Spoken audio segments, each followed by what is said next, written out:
Magandang araw kaibigan! Tuloy po kayo sa Felicidad's Channel.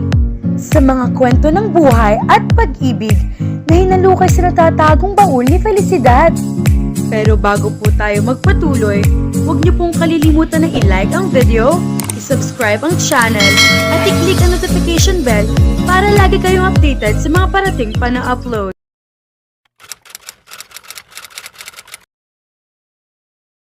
Biglang napauwi ng bansa mula abroad ang dalawang kapatid ni Gray na sina Mark at Mindy dahil sa pagkamatay ng kanilang ama. Panganay nila si Mark, accountant sa isang malaking kumpanya sa Singapore. Lahat sila ay single pero parehong may seryosong karelasyon ang dalawang kapatid niya. Huwag kayong mag-alala ate, kuya. Hindi ako titigil hanggat hindi nahuhuli si Jason Chu. Do that, Gray. Ikaw lang ang inaasahan para malutas ang kaso ni Papa. Hindi siya matatahimik. Pwede na tayong lahat hanggat hindi nabibigyan ng hustisya ang pagkamatay niya.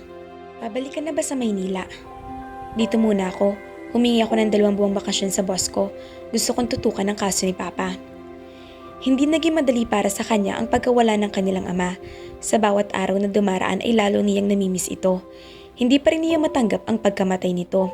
Nang gabing iyon ay pumasok siya sa master's bedroom. Pagbungad niya sa pinto, lalo siyang nakaramdam ng pangungulila sa pagkawala ng papa niya. Napatingin siya sa charcoal painting nito na nakasabit sa dingding. "O anak, galingan mo sa training ha?"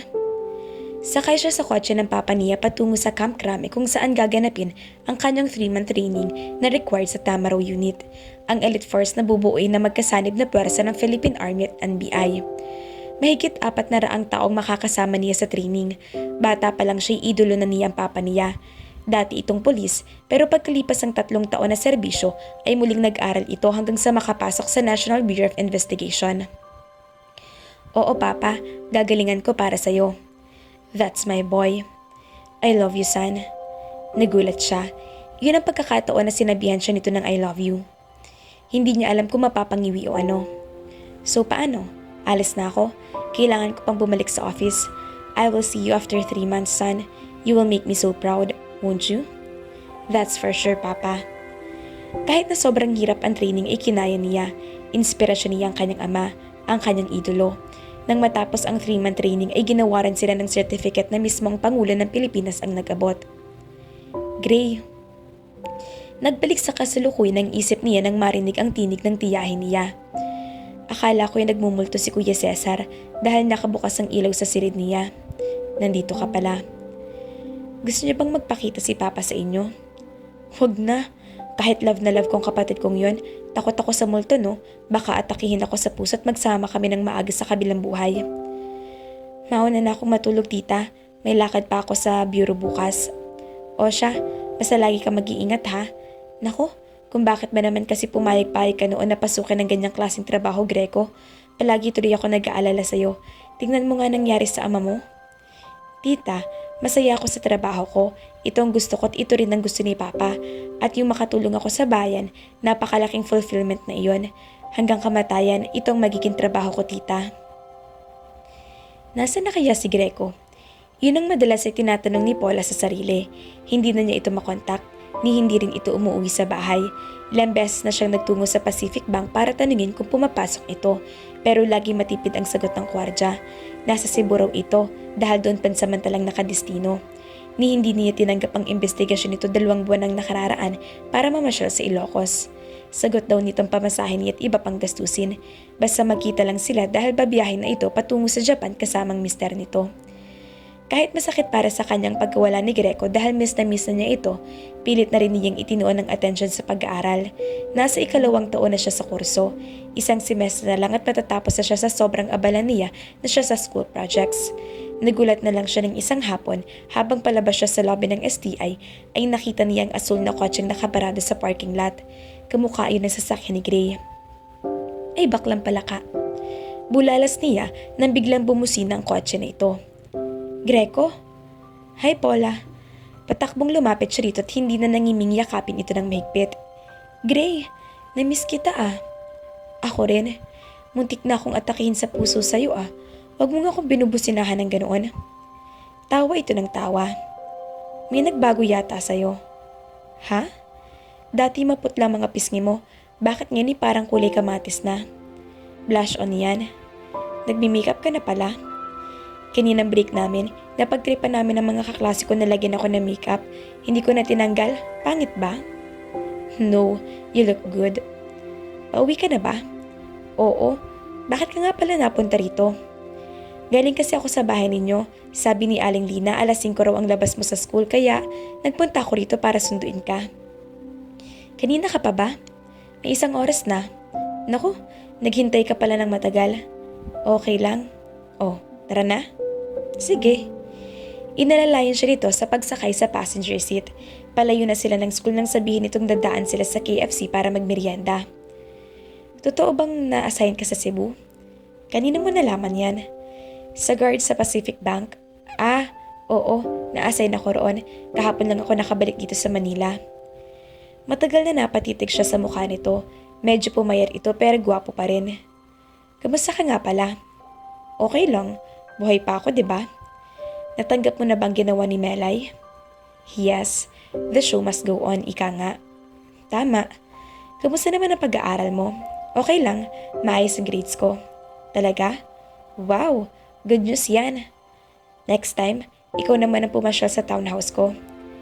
Alam mo naman na tuwing Sunday wala akong pasok sa trabaho, 'di ba? Sige, dadalaw ako roon sa Sunday. Good. Sasamahan mo ako magsimba sa hapon? Oo ba? Bumalik uli ang sigla niya dahil sa muling pagkikita nila ni Gray. I want my freedom, Patrick. Nakikiusap ang tinig na sabi ng Filipino-Malaysian na si Keisha Zen habang kaharap ang kasintahan ni si Patrick Delen sa maluwang na sala ng kanilang mansyon. But why, honey? Ano bang nagawa kong mali sa'yo? Nothing. It's just that this relationship is not doing so well anymore. Yun ay dahil din sa'yo. Lately, parang tinatabangan ka na sa akin. Wala naman akong alam na nagawa kong kasalanan. I told you, wala nga.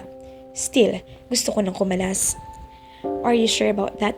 Plano natin magpakasal next year, di ba? Wala nang kasal magaganap, Patrick. Mas makabubuting magkahiwalay na lang tayo.